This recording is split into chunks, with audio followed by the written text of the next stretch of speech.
But I believe that by overwhelming majority in all the Americas, you and I, in the long run, and if it be necessary, you and I will act together to protect, to defend, by every means at our command.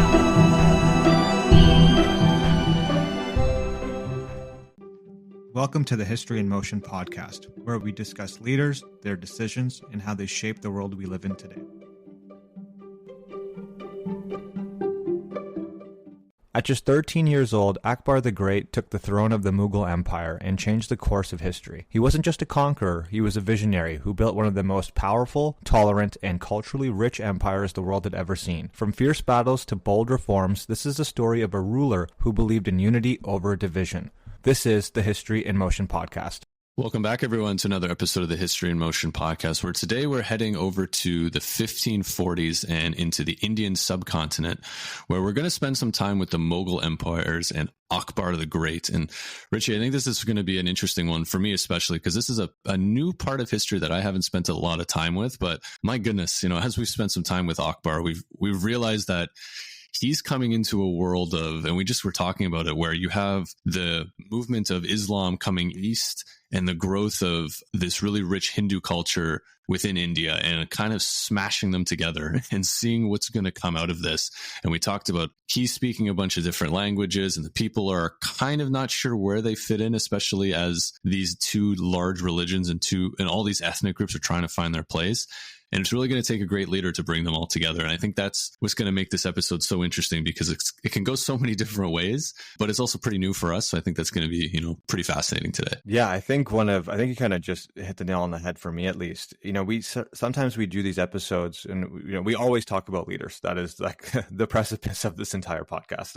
But then there's like these leaders that kind of really stand out as kind of like the mold of leadership. And I didn't know much about Akbar the Great. I've heard tangentially about the Mughal Empire and like the role that they played in, what is modern day India and South Asia. But to me, Akbar is kind of like one of those great case studies and what it takes to be a phenomenal leader to expand, what was this kind of war-torn, region into the largest, wealthiest, and most stable empires ever seen in South Asia. And I think, it's interesting from that perspective, because we're really going to see someone who really is the archetype of this kind of visionary leader that's going to set the standard for a lot of the episodes that we've done before. Yeah, and it's not just us looking back on, history saying, wow, look at this great empire. This is seen by especially Western Europeans coming to this neck of the woods and going, basically, oh my goodness, the level of wealth and the level of sophistication of this empire is so interesting. And something I learned through my research, which I thought was so interesting, is when people say, oh, they're a Hollywood mogul, that really kind of stems from the word, from this empire.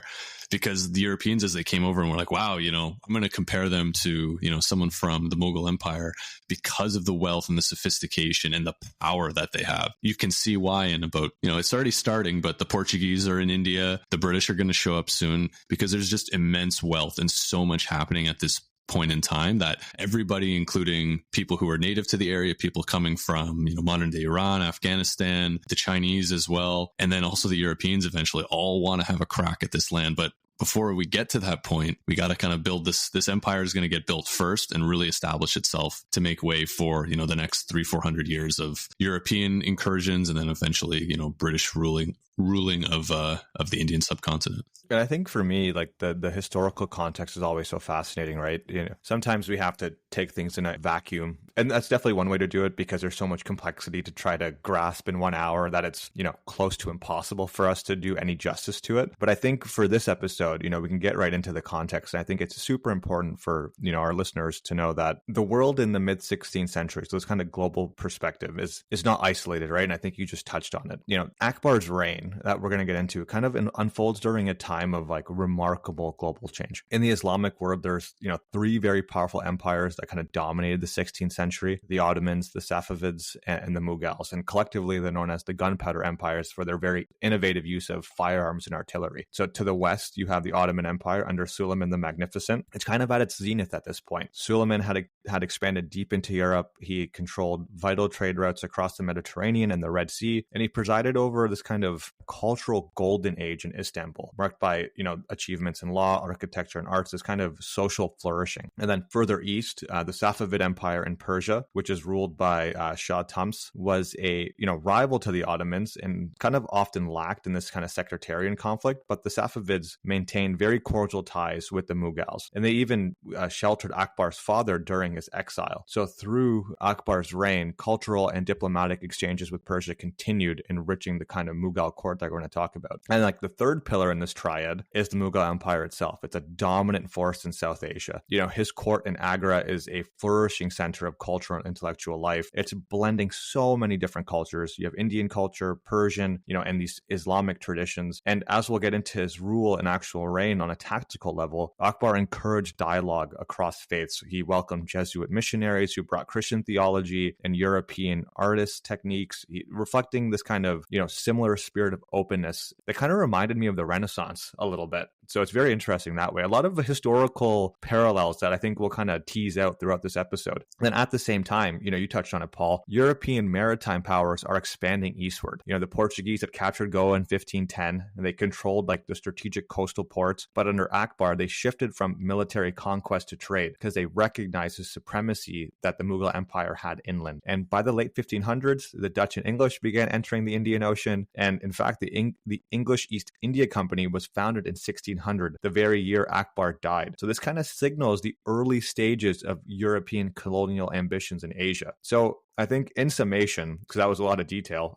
Akbar's India is not some kind of remote or insular empire. It's deeply connected to the wider world, exchanging goods, ideas, and influences with very powerful neighbors while navigating these new emerging relationships with European sea powers. So his court kind of stands as one of the great cultural and political centers of the 16th century world that's kind of fully engaged with the global currents of its time. There's so many things you said there that I think just are so, there's a lot of good stuff, but I think what really sticks out to me is you said it's kind of like a Renaissance. And even while I was doing the research, it is the Renaissance. It's the same time period. It's just on the other side of the world. And I think when I think of the Renaissance, I'm really thinking of Florence and Italy and the growth of, the great artists and everything that comes out of Italy. But really on the other side of the world, Akbar's and the Mughals are going through their own sort of renaissance as well. But what I also think is really fascinating is we kind of think of what's going on in Europe at this time based on some of the other episodes that we did. This is around the age of exploration. Columbus is going across the Atlantic. We've talked about Vasco da Gama trying to find that sea path to India. Columbus also trying to find that sea path to India. And I think one thing that maybe we didn't spend enough time on before was, we'd always say, yeah, they want to get to India because it's really rich. Like this episode is going to be really good to finally understand, like, what do we actually mean? Like, why do they want to get to India so bad? Because like we said, they're spending fortunes just trying to find a way to get here faster than the other guy can. And it really all starts with the Mughals and really consolidating that empire. But there is so much happening on this subcontinent. There's so many people. There are so many different little things happening. And I think I read somewhere it's like 190 million people were living in the Mughal Empire around this time, which was, I think I might have my numbers a little bit off here, but something like 15 to 20% of the world population. I don't know, Richie, if you can fact check for me really quick, but just to get an idea of scale of this is a massive place with a ton of people and everybody wants to get there because there's so much opportunity that can happen. And, case in point, what you mentioned with the Portuguese, they show up and they're like, well, we can't really do much from a military conquest perspective, but we can make a ton of money trading, and that's what we're going to do. And other European powers are going to want to continue to do that as well. The population of the Mughal Empire, estimated obviously by the late 16th century, was around 100 million people. So just for some level setting, the China under the Ming Dynasty had about 150 to 160 million people. The Ottoman Empire had around 30 to 40 million, and all of Europe had roughly 80 to 100 million people during this period. So think about that, right? You've just doubled your market size if you're a European merchant, right? If I can only sell to all of Europe, maybe not all of it because we're at war with half the continent. But if I can get my stuff to India, there's another 80 million people. And then maybe I can get that stuff onto China. And it's really, like we've talked about so many times, globalization is really starting, but we really have to set the scale of Asia is where the wealth is at. Europe is growing and is going to start to become wealthy at this point. But the money, really throughout most of the time that we've talked about in history, it's the East. That's that's where the money is and that's where people want to get to. And, the Mughals are a perfect example of that. Yeah, that 100 million population number is actually pretty substantial considering like the size of the subcontinent. And obviously, even with current like demographic data, obviously, Asia is known for having a booming population. But it's pretty incredible to think like the Mughal Empire in Akbar's youth. There is a degree of like turbulence, right, that's happening. When Akbar actually took the throne, he was a teenager. And his rule was still pretty fragile for several years. And I think by 18, he took command and he was able to kind of dismiss, a lot of these growing rebellions through his former guardian. And there's a lot of these stories that reflect this period of Akbar's growing authority, notably when his foster brother, Adam Khan, murdered Akbar's finance minister, Akbar, and like personally executed him, kind of solidifying his control. So by his early 20s, Akbar had already overcome a lot of the like intrigues and like potential military interventions and threats that kind of threatened his early reign, because he was technically a boy emperor, and he was ready to lead in his own right. And this is where we kind of talk about like his reformation, his expansion, and kind of this whole redefinition period of the Mughal Empire that does take form under him. Absolutely. And you're right. Like him as a kid, he's, it's the 1540s. Things are starting to change, but he grows up in essentially exile. So his father loses his throne. There's just a lot of uncertainty. And so he's actually raised in modern day Afghanistan by his uncles. And, it's the classic, learn to hunt, run, fight, physical skill. You're training to become a warrior. This is kind of what happens. But what's really interesting about him is he never learned to read or write. And this is going to be something that he'll never learn for the rest of his life. He was an illiterate person for the most part. And really what most people think is he suffered from a really severe form of dyslexia. Not that he wasn't intelligent enough to learn how to read or write. It wasn't working for him based on that level of dyslexia. So he was forced to be intelligent and curious in a little bit of different ways. So we're going to talk about a man named Abul Fazl a lot throughout this episode. He is essentially the official court historian for Akbar. And so as for people like us, we always have to thank people like Abul Fazl because, when you have someone documenting someone's life, obviously there's a bias to it. But, when we have this kind of historical record, we can get into a lot of interesting things. But he's definitely seen a little bit as this, very clever child, very intelligent, but had to learn in an unconventional way, had to learn through observation, had to learn through discussions with other people. He can't sit down and read books like, his contemporaries are doing. So he has to learn in a little bit of a different way. And whether that helps him or not, it remains to be seen, but it's definitely going to shape a large part of his life. And so right away at an early young age, he's at the age of 9, he's already betrothed to actually his cousin, who's the daughter of his father's brother, as a political alliance. And essentially they're officially married at the age of 14. And so this is, it's the 1500s. Political marriages are par for the course across the entire world at this point. And this is something that's just going to continue. And, we kind of gloss over it because that's just the way things worked back then. But as time goes on, his father's able to regain his throne in Delhi in 1555, but dies like almost immediately after I'm putting air quotes, accident. Again, we don't know exactly what happened, but long story short, he's dead. Akbar's 13 and bang, he's emperor. And now, like you said, kid emperor, no kidding, right? And so we've seen this in history before. This can go one of two ways. This can go really, really, well, actually it kind of go three ways. One, he's killed immediately and someone stronger takes over. 2, it goes terribly where he's been kind of groomed from such a young age and becomes kind of this brat and then gets, we're thinking like Caracalla and Ghetto are perfect examples of this. Or they succeed really well because this is the only life that they know. That level of responsibility hits them at a young age and they're able to rise to the occasion.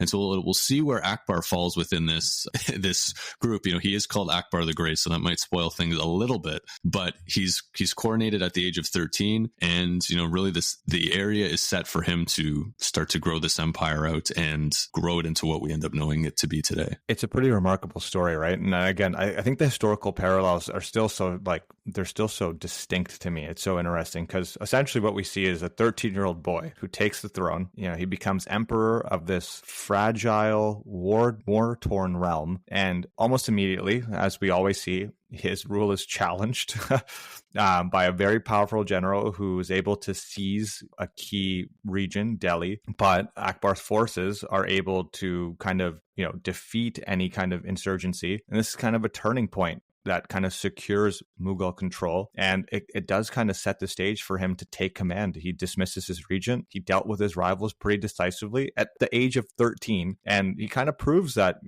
as much as he may be a child in numbers, that he is already kind of showcasing some of those leadership traits in his own right. And he's ready to rule. Absolutely. And I think he's lucky too. He does have a very good regent. So Bahram Khan is basically someone who comes in and is kind of a pseudo leader for him until he kind of comes of age. But you're right, there's so much happening here. And so just kind of to set the scene, if we're kind of looking at a map, think of modern day Afghanistan, Pakistan, India, Bangladesh, parts of Nepal, a little bit of China. This is kind of the scene, and specifically within the northern regions of India. This is where all of this, I guess, is all happening at this point. This is where they're trying to control their land. But you have to remember, too, this isn't just Indians fighting for Indian territory. This is Afghanis coming in.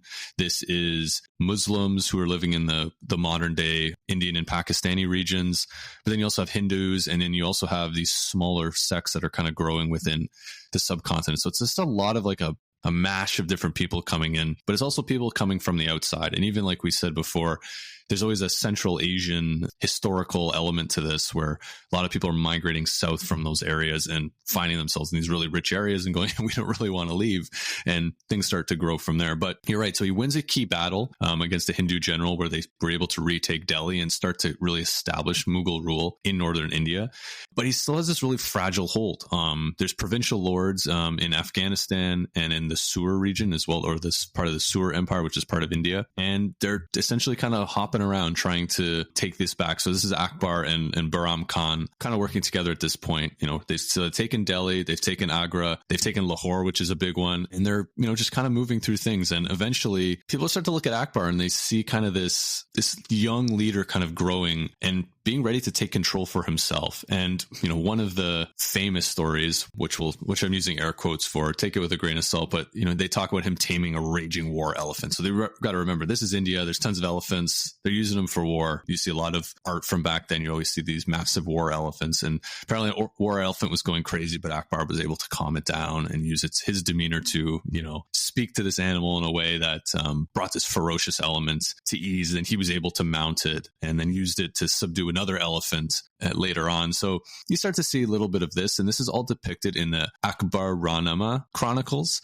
which essentially is kind of this series of tales of Akbar's bravery and physical prowess. And so I'm saying this is the official biography written at the time. It's obviously riddled with propaganda to kind of help grow the story of Akbar, but I think it is still a microcosm of just the things we've talked about and what's actually happened and what didn't. We'll be able to see how kind of his demeanor grows as he goes forward in his life. But again, we're taking things in these quote unquote official biographies at the time, but cool stories nonetheless. I think you brought, obviously that adds to the aura of his reign in many ways. And it's one of those great stories that we should definitely take with a grain of salt, but it already tells you about the grandeur of his position in this society, right? And I think you touched on a really good point just about the kind of mishmash of population that he has to govern over. And in many ways, it's interesting because it's obviously a challenge, but it's also an opportunity to kind of reshape things entirely anew. And again, you mentioned it. The empire is still kind of finding its feet at this point. The majority of his subjects were Hindus, and they were following traditional Hindu beliefs that stretched back thousands of years. This is a very, very old region. But then you have this kind of dispersion of his court. His generals, his closest advisors were often and mostly Muslim, often of Persian or Central Asian descent. But there's also, Jains, Zoroastrians, Christians, and Buddhists with their own worldviews. And many rulers in history, when faced with this type of complexity, often chose the path of uniformity. We're going to enforce one religion, one language, one law, and we're going to suppress dissent. So before Akbar, even some of his contemporaries leaned on this kind of religious orthodoxy to maintain power because faith is kind of, a tool of control in many respects. But I think this is where Akbar, kind of breaks away from tradition. I think he, you can kind of get the sense that, and this is one of his main pillars, this kind of religious pluralism and tolerance, is that, he believed that lasting power didn't come from domination, but from understanding. That unity essentially couldn't be forced. It had to be earned. And in that order to hold such a vast and varied land together, a ruler needed to build trust. So trust between religions, respect between communities, and a shared sense of belonging, not to one faith or race, but to something greater, the empire itself. And I think this belief shaped everything, Akbar did. He didn't want to just rule over India. He wanted to become a ruler of all Indians, a king who could speak to Hindus and Muslims alike, who celebrated the their diversity rather than feared it. And I don't think he saw difference, not that difference wasn't a threat, but it could be a strength. And through like dialogue and tolerance and calculated tactical reforms, he could transform his empire into something that was much more inclusive and could endure much longer throughout history. It's so interesting as you're kind of going through all of that of, I think that's where eventually he gets to. But I think it's kind of if we look at how he's able to even have that conversation, a lot of people got to die and a lot of brutality needs to happen. You can definitely have this, rose tinted glasses view of, hey, let's all be friends. And he definitely tries to do that. But a lot of people got to die first. And I think he doesn't have a consolidated empire. He can't really, he may have this worldview, but to be able to get to that worldview, he needs to put his stamp on things. And so by 18, he's essentially asserted his independence from all of his regions. He actually dismisses Bahram Khan, who'd grown overpowerful. And so what does he do? He sends him on a pilgrimage to Mecca, basically to say, get out of here. I'm not going to kill you, but I'm going to send you away.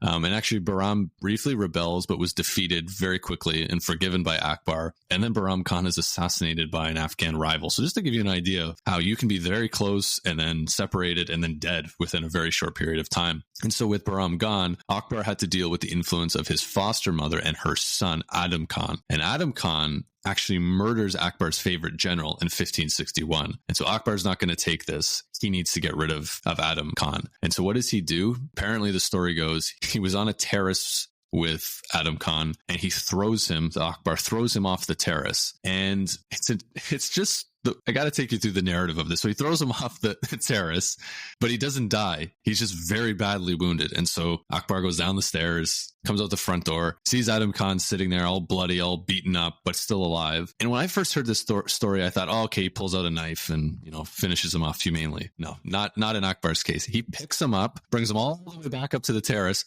throws him off again, and that's what finishes the job. And so again, it's, hey, there's gotta be a bit of a narrative and a bit of a setting the scene and a stage and just kind of having this fanfare around these types of executions. And, it makes a story of, he's willing to get his hands dirty and he's not going to be merciful when, you've wronged him in that sense. Yeah, it's an element, right? Like, I think we've had these stories before where we see religious tolerance across other leaders, but you also have to lead by the sword in many ways. And to his credit, he is a brilliant military leader. And we have to consider the reality for nearly 50 years, he leads campaigns to unify India. Obviously, there's an element of conquest and, you could kind of frame it however you want. The ultimate objective might have been lasting peace and enduring of the empire, but, you're not going to accomplish that without shedding some blood. And this is just a tried and true story of an empire trying to solidify itself. Absolutely. And we talked about when we did our episode on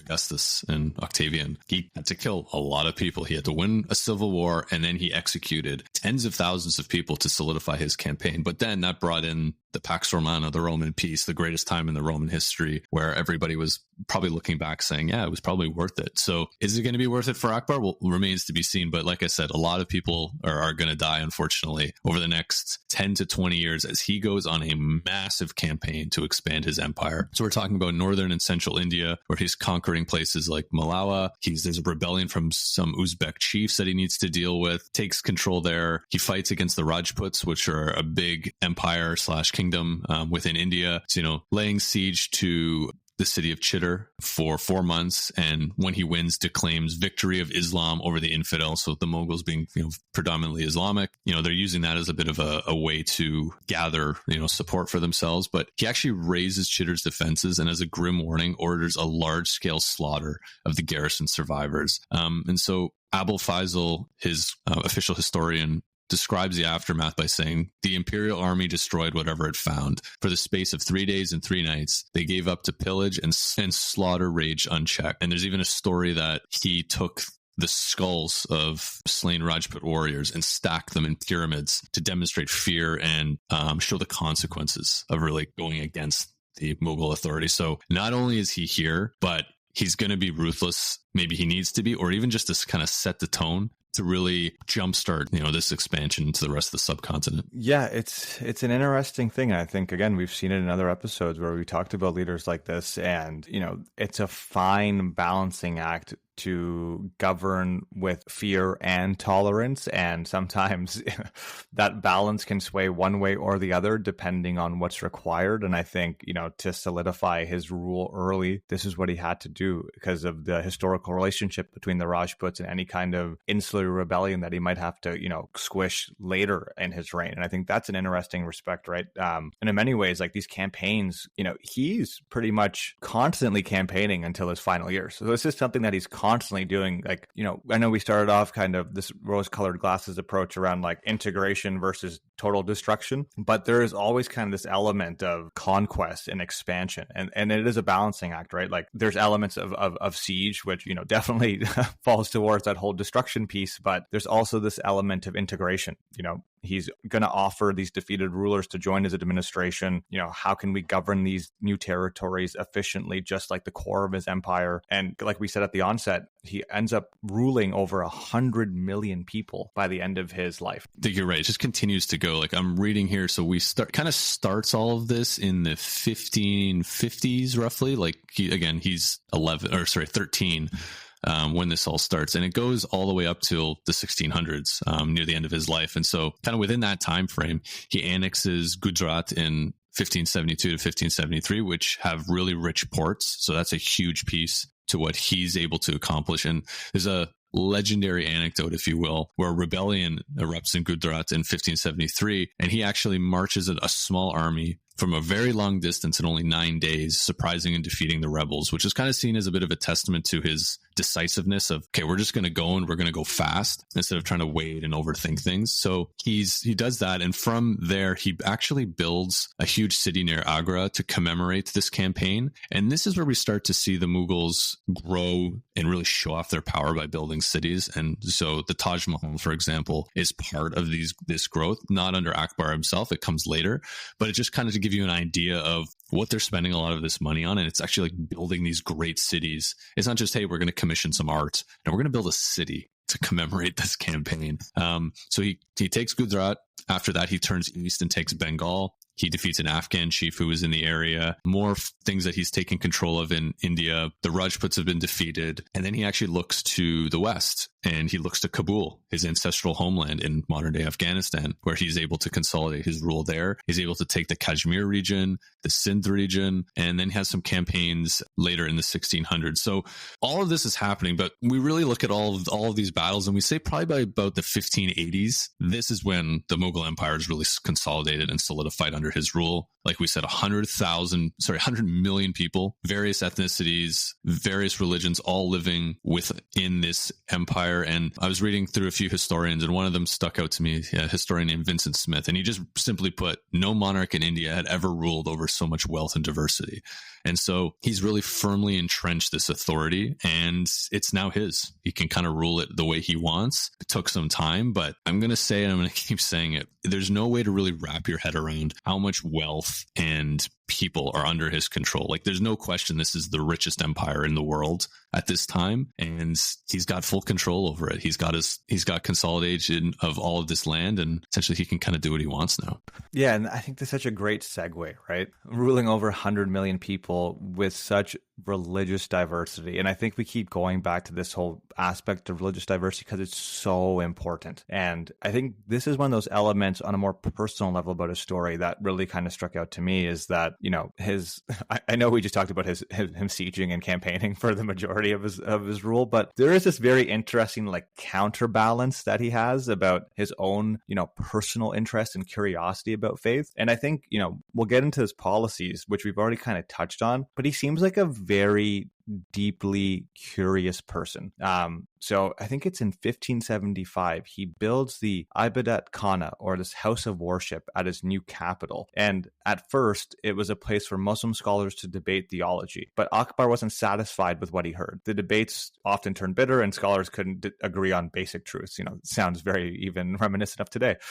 So Akbar did something extraordinary. He invited everyone. He invited Hindu, Pandits, Jain monks, Zoroastrian priests, Jesuit missionaries from Europe, and night after night, this kind of became the place of lively debate where ideas flowed freely and no question was off limits. So you kind of picture the scene. Akbar kind of seated on this raised platform, surrounded by wise men of every faith, listening, questioning, challenging them all. And, through these discussions, he came to believe that truth wasn't, the property of one religion. And this kind of leads to another interesting point about his personal faith. And it's, out of this experience, he developed his own spiritual path. So in 1582, he kind of has a decree and he announces the Din Allahi, or divine faith. And this isn't necessarily a new religion in the traditional sense, but it's a more personal code of ethics. So he ends up kind of drawing the best from Islam, Hinduism, Zoroastrianism, Christianity, and, the values of like piety, kindness, and tolerance. And, only a handful of courtiers joined him, but this kind of wasn't the point. It became a symbol of Akbar's belief that no single faith had all the answers, and that rulers must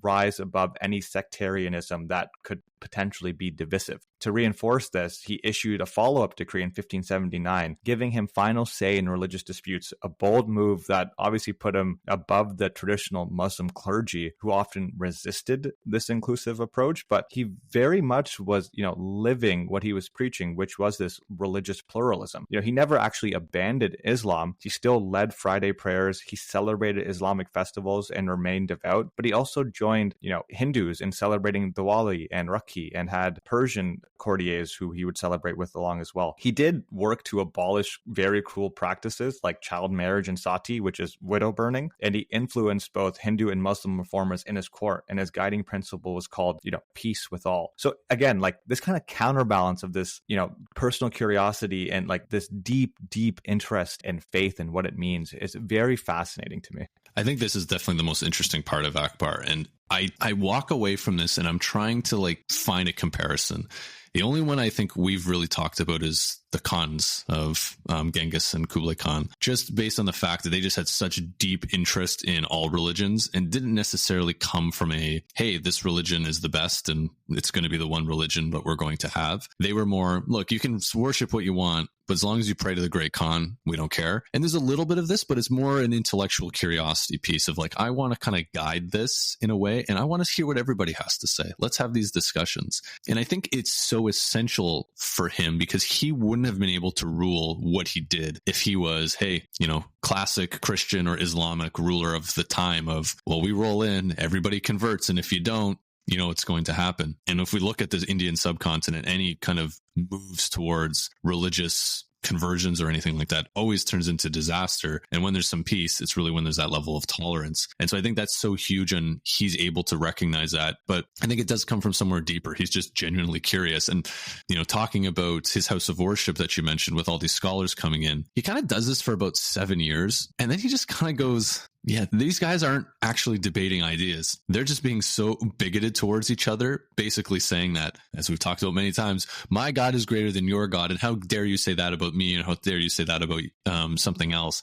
So he actually abolishes these debates after about 7 years, but, still a long time. And, he's bringing in, he was really interested in learning about the Gospels and learning about Jesus and just again, that general intellectual curiosity. But you also mentioned something else, Richie, about the contemporary Muslim and Islamic leaders at the time are not happy about this. And a lot of historians too from his time who are definitely more traditional Muslims are alarmed by what they're seeing. And so there's a historian from the time who goes by the name of Badawani, and he's a traditional Muslim. And he says, night and day, people did nothing but inquire and investigate. His Majesty collected the opinions of everyone, retaining whatever he approved and rejected whatever was against his dispositions. Over the years, doubt accumulated upon doubt in Akbar's mind regarding these exclusive claims of any one religion. And in the course of 5 or 6 years, not a single trace of Islam was left in him.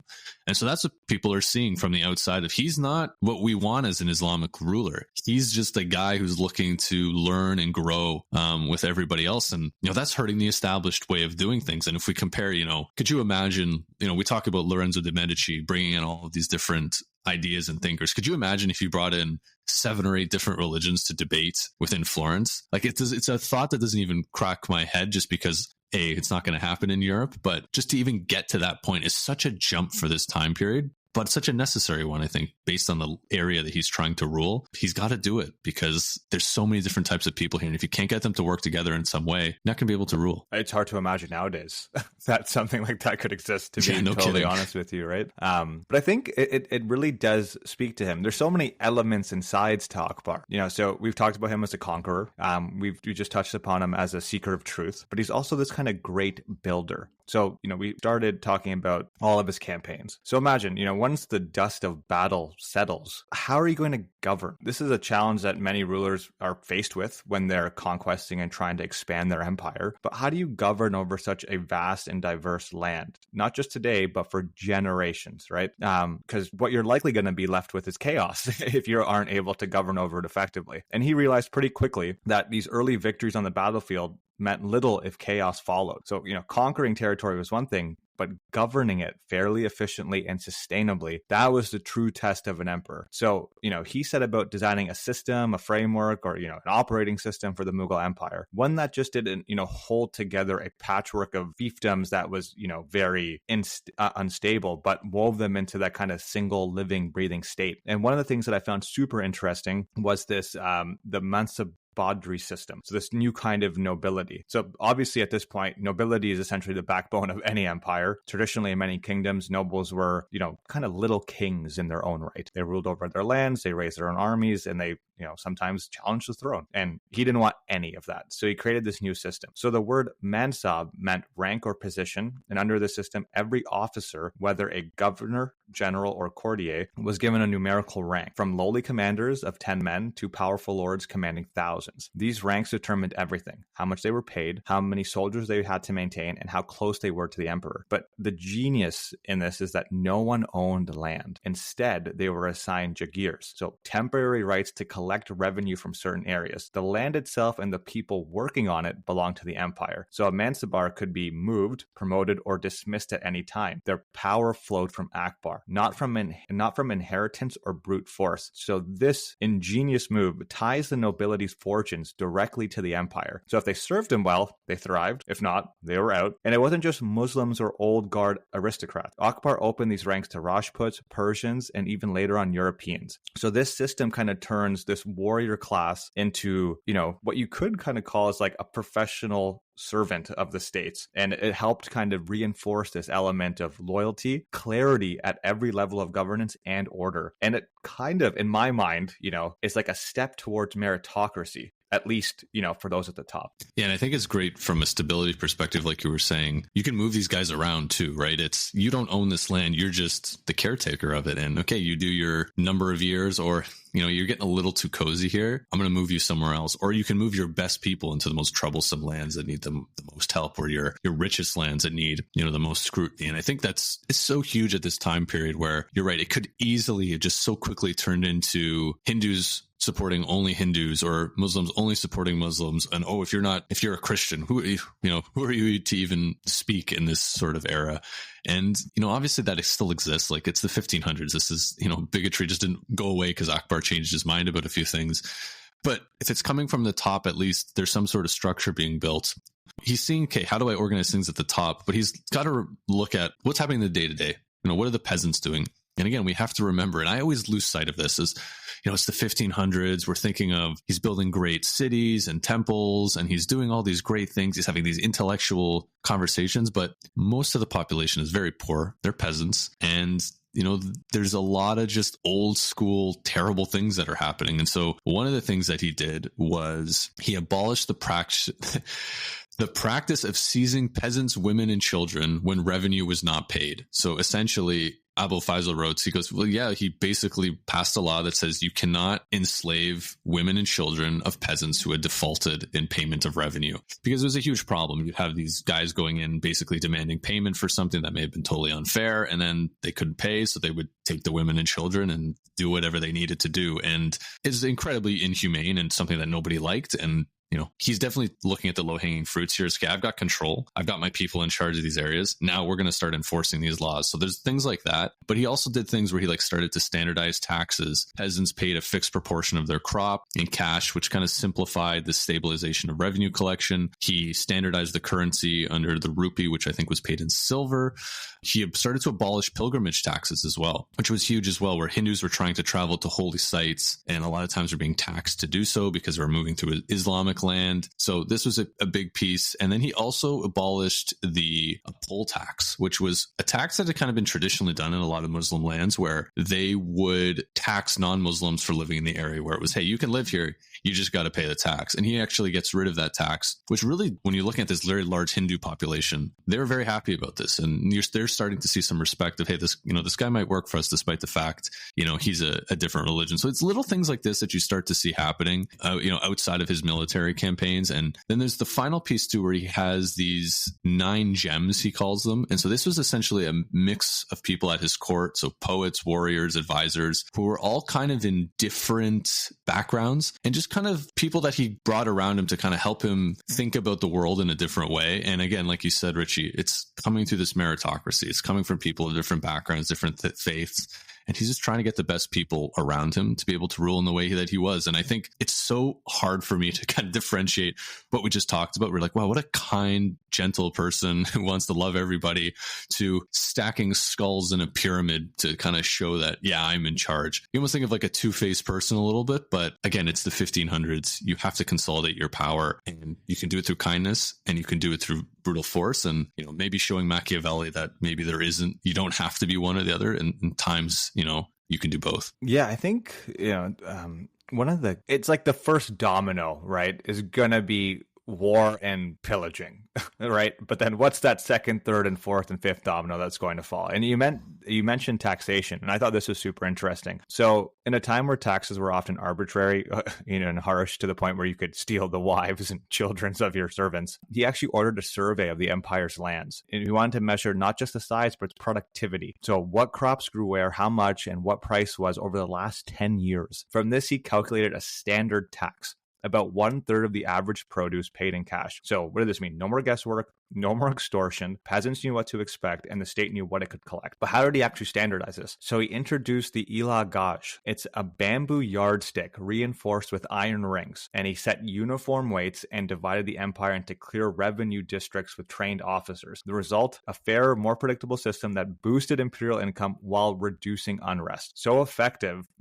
This actually really hit home, that this model, the British even used centuries later, that they built into their colonial tax system based on those foundations. Yeah, you're even seeing it's almost like a bit of a scientific revolution too, of standardization. And you're right, stability is huge, especially for an empire where there is so much wealth. Like if you're just skimming a little bit off the top, that's a lot of money that's being lost either to the empire or to people who are going to get extorted because, like you said, how much did you grow this year? Oh, we grew this. No, I think you do a little bit more, and you probably owe me more. And it's like, I remember when we were talking about the Roman Empire too, you used to always have these challenges with how taxes were collected as well. And there was always this level of extortion until they started to figure out ways to standardize things. And it's one of those things where if you let it run, without any sort of regulation, it's the people at the bottom that are going to get, hurt. But that's such a cool way of doing things, and it makes sense why we'll see this empire it doesn't fall apart when he dies, and a lot of these reforms are going to stay in for a long time. Yeah, I think you nailed it. I think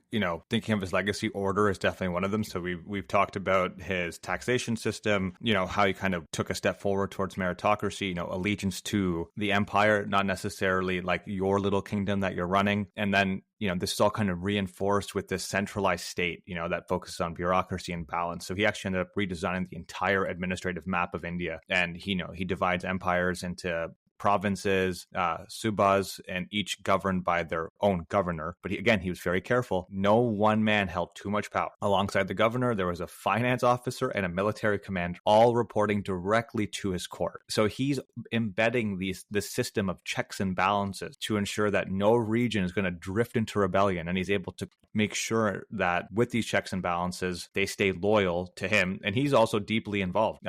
He's still holding audiences. Anyone can present a grievance for private or high level counsel. He's listening to the people that he's governing over, and not from a distance, but, at the heart of power on the throne. So, the way he's able to kind of position himself within this massive empire is just an incredible accomplishment for him. But because he's making himself accessible, but he's not just a distant emperor, he's a present and just ruler, but he has those checks and balances in place to ensure that no one's actually going to have a reasonable challenge to his empire.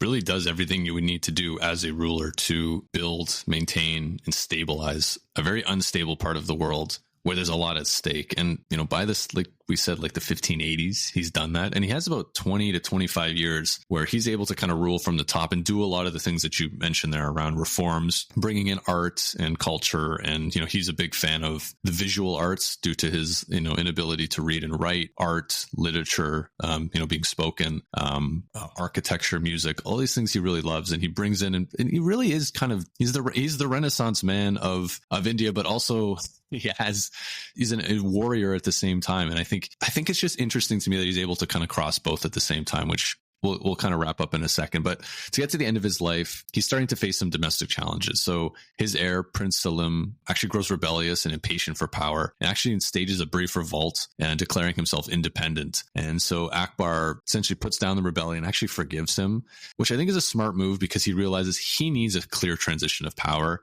If there's any sort of suspicion of who's going to come in next, there's going to be a lot of problems. So he forgives him, but then the great Abul Faisal is actually assassinated in 1602, and Prince Salim is actually suspected as being the one that did it. So, the fact that he forgives him, but, he's probably most trusted advisor is killed, and, court historian, leaves a few questions, I think, up in the air. But at this point, Akbar's health starting to decline, and by 1605, Akbar dies at the age of 63 in Agra. So right away, his death is mourned across the empire. His son takes over and really maintains his policy. And in fact, his son and his grandson really maintain a lot of what Akbar did. To the Hindus, they continue to be tolerant.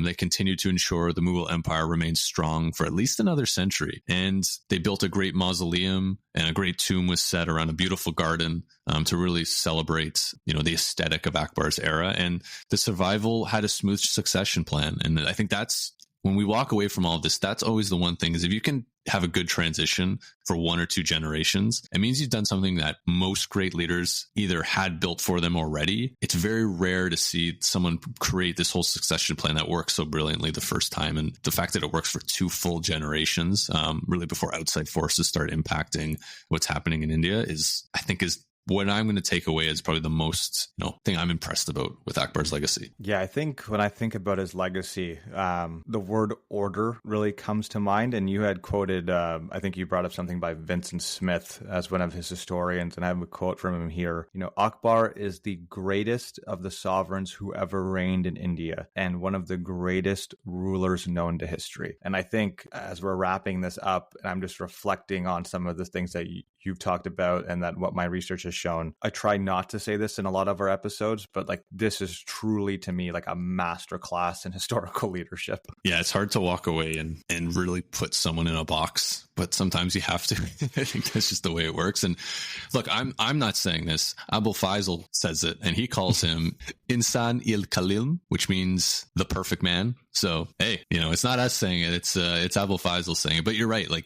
There's so many things that he did, he's Akbar the Great for a reason. A lot of modern scholars, are going into so much detail and just talking about this justice, reform, and all of these things that come as a consequence of his great military campaigns. And which is weird to say, he doesn't waste a good campaigin. He does it, gets really rich, and then does all these great things with it. Yeah, so it's it's not just bloodshed for the sake of bloodshed, right?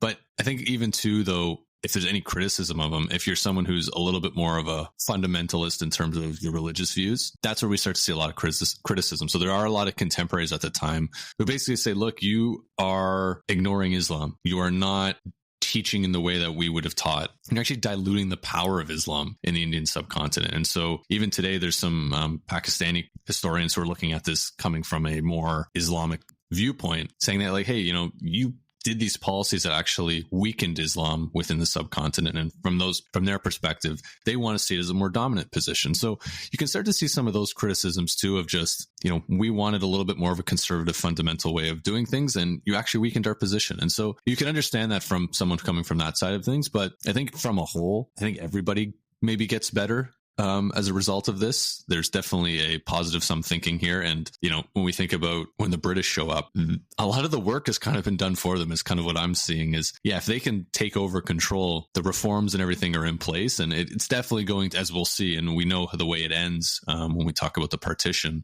But when we talk about, there's definitely some stability that needs to be kept, but there's enough kind of foundation built there that the British aren't trying to patch together a bunch of small kingdoms and trying to make them all work together. There's a well-established century plus of Mughal reign that they can build upon, and they do very successfully. Yeah, it's very interesting, right? Like, I think, you brought up the counter to my point that I kind of walked away with when we're thinking about European colonization. Because in some ways, right, like he created a strong, unified empire. Pax Mughalica was the note that I had in my research. So, he enabled this like gigantic empire with unknown, like incomprehensible wealth. And he did lay the groundwork for India's political unity. And obviously, like the influence it had on British rule and modern, Indian-Pakistani border still has like an impact today. But imagine if he had failed, right? India may have fragmented much earlier and could have eased European colonization and like pushed forward that agenda of how fast the Brits got in. Who knows? Hindsight's always 20/20 for us because we have all of the historical facts at our fingertips. But, there's no denying the fact that he, accomplished something that any empire wants to do, which is sustain as long as possible. And to be able to do it for another century is an incredible feat because, empires, as we know, fall as quick as they rise. Yeah. And I think the whole, like how this impacts British colonization of India is just such a fascinating thing, because you're right. Like if this fragmented in one way, the British come in and essentially steamroll everybody very, very quickly. Or maybe it's not even the British, right? Maybe the Portuguese look at this and go, actually, there's a few kingdoms we could pick off pretty easily here and bring them under our rule. Or it's the opposite, where it's just such a mess that everything is so fractured that the British are like, if we take over all these places, how the heck are we even going to rule them without being very brutal from a military standpoint? Or who knows, maybe someone else rolls in and decides to take over. It's fun to, some what ifs of history are always fun to think about, but there's no questioning that India exists the way it does today. And then, next 500 years of history, you really can go back to what Akbar did and his ability to, consolidate his power and change all the things that he did and bring peace to an area where really should have been more chaotic based on the level of ethnic diversity that there's nowhere else in the world at this time where you have this level of ethnic diversity and everybody's, relatively happy with each other, at least for the time being. So I think is just a huge takeaway of, he managed to keep things calm and bring in a peace. It's pretty impressive. Yep. Couldn't agree more. Awesome. So thanks everyone for listening. And we'll be back next week next time with another episode. Thank you, everyone. Thank you for listening to today's episode of the History in Motion podcast. If you enjoyed our journey through time, please subscribe, rate us, and share the podcast with friends. Your support helps keep history alive. Until next time.